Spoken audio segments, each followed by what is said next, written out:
రైతుపై కాకి కర్కశం, మానవత్వం మరిచిన పోలీసు, బాధలు చెప్పుకునేందుకు వచ్చిన వృద్ధ రైతును బయటకు ఈడ్చుకెళ్లినటువంటి ఏఎస్ఐ.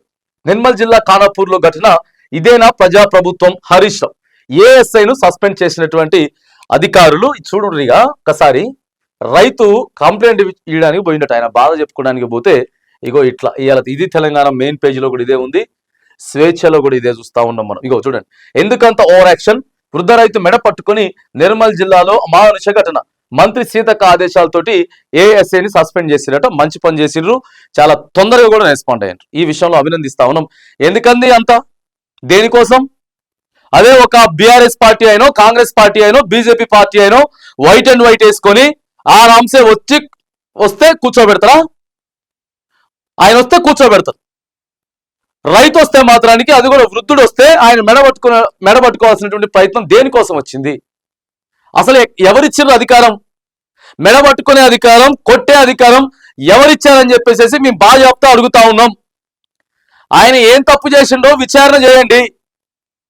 ఆయన కంప్లైంట్ ఇవ్వడానికి వచ్చిండా, లేకపోతే ఆయన మీద ఎవరైనా ఫిర్యాదు చేసిందా? ఫిర్యాదు చేస్తే మీరు ఎంక్వైరీ చేయండి. ఎంక్వైరీ చేసి దానికి సంబంధించినటువంటి సెక్షన్లు ఏవైతే ఉన్నాయో ఆ సెక్షన్లో పెట్టండి. ఆ తదనంతరం కోర్టుకు పంపించేసేయండి ఆ ఫైల్ని. అంతేగాని ఇట్లా మెడబట్టుకొని ఇదేందండి ఇంత దారుణం? చాలా ప్లేస్లలో జరుగుతూ ఉన్నాయి ఇదంతా, చాలా ప్లేస్లలో జరుగుతూ ఉన్నది.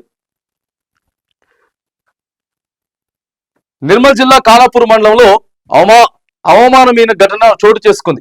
పాత ఎల్లాపూర్లో జరుగుతున్న రైతు భూభారతి సదస్సులో తన సమస్యను చెప్పుకునేందుకు వచ్చిన ఓ రైతు పట్ల అక్కడి అధికారులు, పోలీసులు అమానుషంగా ప్రవర్తించారు. తన సమస్యపై ఫిర్యాదు చేసేందుకు వచ్చిన రైతు చంద్రయ్య 90 సంవత్సరాలు ఆయన్ని పట్టుకొని ఎట్లా మెడబట్టుకోవాలనిపించిందండి బాబు? ఎట్లా అట్లా చేయాలనిపించింది మీకు? అధికారులతో మాట్లాడుతుండగానే ఈయన అత్యుత్సాహం ఎక్కువైపోయింది. ఈయన అత్యుత్సాహం ఎక్కువైపోయి ఏఎస్ఐ రామచంద్ర రెచ్చిపోయాడు. అక్కడ ఉన్న రైతు చేతి కర్రలోనేది కదలలోని పరిస్థితిలో ఉన్నాడని తెలిసి కూడా బలవంతంగా బయటికి ఇడ్చుకెళ్లాడు. మెడపట్టి గెంటేశాడు. దీంతో అక్కడ ఉన్న వాళ్ళంతా ఆశ్చర్యపోయారు. ఏం జరుగుతుందో కూడా తెలియనటువంటి పరిస్థితిలో ఉండిపోయారు. మరి ఆయన మైండ్ ఏడ పని చేస్తుందో, ఎందుకంత ఫస్ట్రేషన్, దేనికోసం అంతా? ఎంఆర్ఓ ఆఫీస్లో నా భూమి సమస్య మీద పోయి మాట్లాడుతుంటే పోలీసు మెడపట్టి గెంటేశాడని రైతు చంద్రయ్య తన ఆవేదనను చెప్పుకున్నారు. అక్కడ జరుగుతున్న సదస్సులో తన భూమి గురించి అడిగానని, అక్కడ ఉన్న మాజీ సర్పంచ్ ఆ భూమి వివరాలు చెప్పాడని, దీంతో సరే అని చెప్పి వెనక్కి వెళ్ళిపోతుంటే దౌర్జన్యంగా తనను బయటికి ఈడ్చుకొచ్చారని చెప్పారు. ఒక మగ పోలీస్ అధికారితో పాటు మరో మహిళా పోలీస్ కూడా తన పట్ల అనుచితంగా ప్రవర్తించిందని చెప్పుకొచ్చారు. ఇప్పుడు భూభారతి అని చెప్పి పెడుతుర్రు కదా, మొత్తం సభలు పెడుతుర్రు కదా, ఓ షెడ్యూల్ రిలీజ్ చేసి దానికే పోయిందట ఆయన అంతగా ఎక్కువ కూడా ఏం చేయలే. ఆ రైతు 90 ఏళ్లకు పైగా ఉన్న నాపై ఇలా ప్రవర్తించడం ఏంటని ప్రశ్నించారు.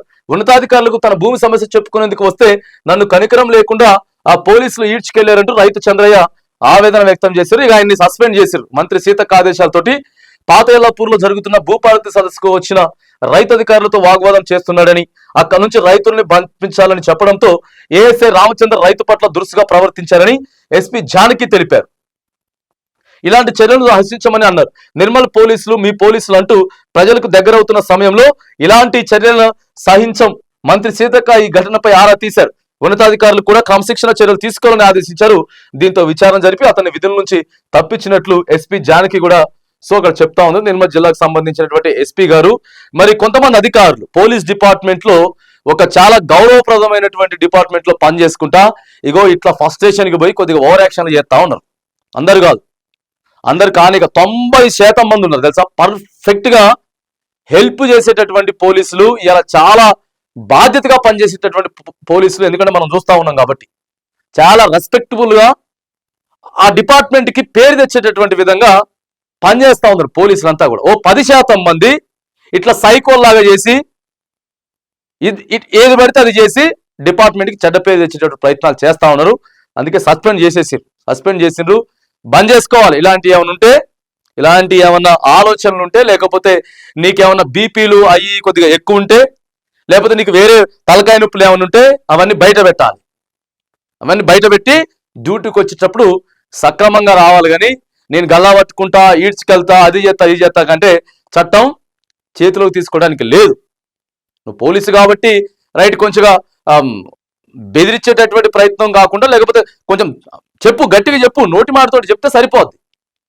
నోటి మాటతో చెప్తే సరిపోద్ది. లేకపోతే ఎందుకంటే అంత పెద్ద తప్పు చేయలేడు కదా, అంత పెద్ద తప్పు ఏం చేయలేడు కదా అని అడుగుతా ఉన్నాం.